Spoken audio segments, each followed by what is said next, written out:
And the members of that are Norm, Heidi, Al, Stephanie, Karen, myself, James, and Jamie.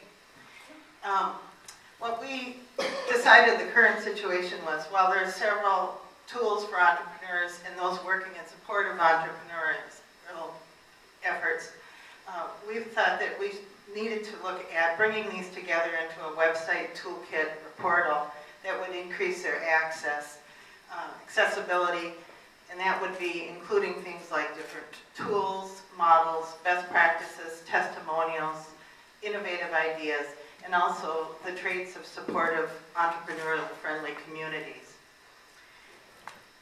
Our timeline is June 1st.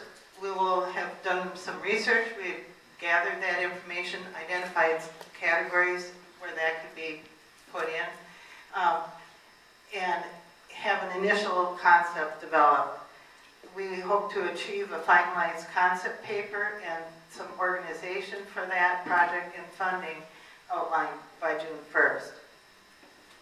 By September 1st, we have a basic website infrastructure mapped out and secured a funding plan. And February 1st of 2014, the launch time for this website portal. Our next 30/30 is actually going to be a conference call on June 1st, but already today, Stephanie set us up on a Basecamp website so we can start sharing our documents and work. So that's already been accomplished. What we would have is this create an online toolkit portal that would have information that would help support the individual entrepreneur as well as those who work in support of economic development agencies, people that work with providing funding for entrepreneurs and such. And it would be focused on rural and non-metropolitan communities. We have several people that we would like to expand and include in this contact work. Here we would contact or invite the Center for Rural Enterprise. Each of us brings our own networks and contacts to this.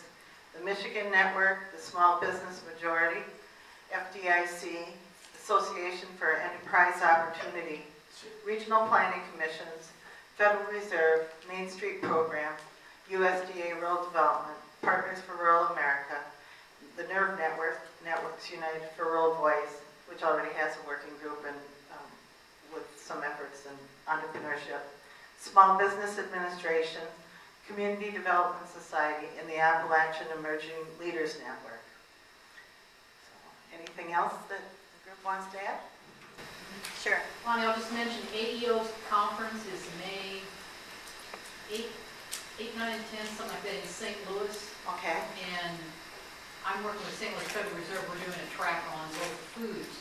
But that would have a... So that conference opportunity is networking. out. They have extended the early bird. I haven't checked lately to see if it's still available.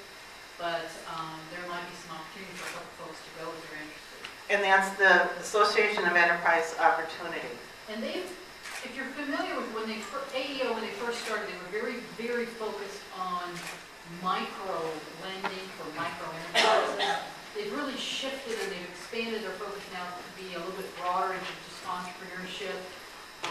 They've moved a little bit away from being an association of just micro lenders, and they're now kind of shifting to becoming a little bit broader based in folks that are providing support, kind of more of the technical assistance providers as opposed to just micro enterprise lenders.